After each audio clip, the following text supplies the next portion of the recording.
Hello again.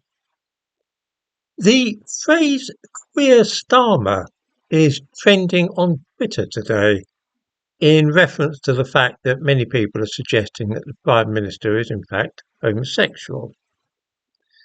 This is of course prompted by the fact that the man who has done so many favours for him, Lord Ali, is himself openly gay. I have no idea at all if Keir Starmer is actually gay. But it is pretty clear by now that there is some kind of secret at the heart of all the business about lending flats and having clothes bought for Starmer and his wife. There is apparently a secret, the details of which are circulating in Westminster, which newspapers are reluctant to print. What this might be is anybody's guess. Some say that Starmer's marriage is a sham and he's playing away from home. Others said he only married his wife because at the age of 40 he thought that if he wanted to get on in politics then it was better to present himself as a family man. Some people say that he's bisexual, that this is at the root of the difficulty. One thing is absolutely obvious to all of us, which is that newspapers and television news channels are not remarking upon the bizarre nature of the claims which are being made by Keir Starmer. They are tiptoeing around the edges rather than asking the questions which we would ask of any of our friends and acquaintances if this was something to do with them.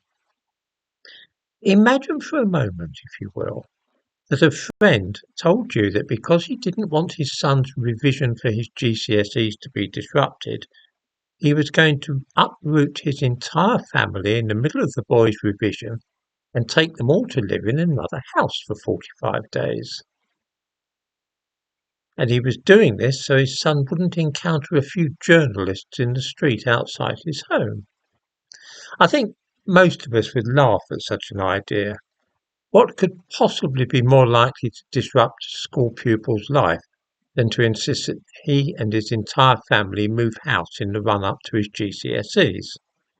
Surely this was called infinitely more disruption and upheaval than reporters hanging around outside your home.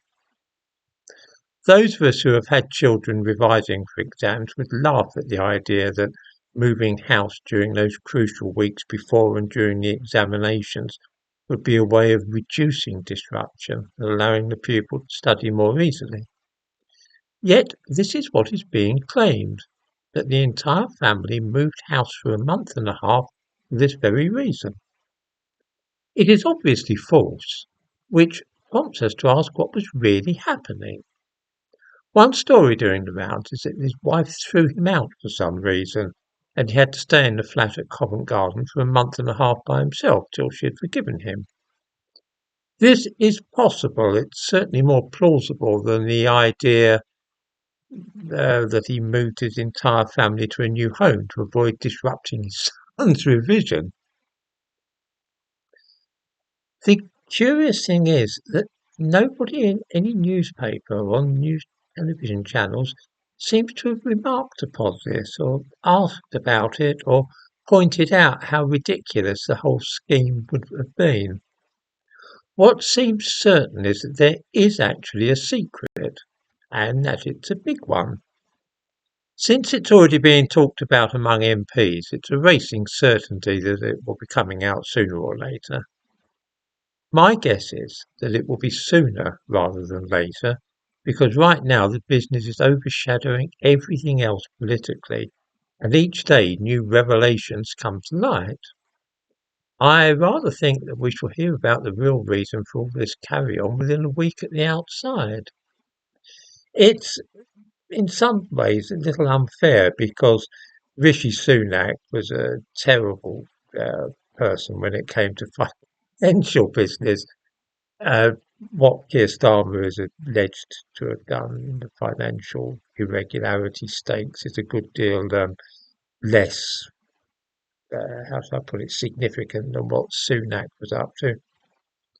But it's the hypocrisy, I think, which is really striking people here, that everybody knew that Sunak and Boris Johnson were a couple of rogues.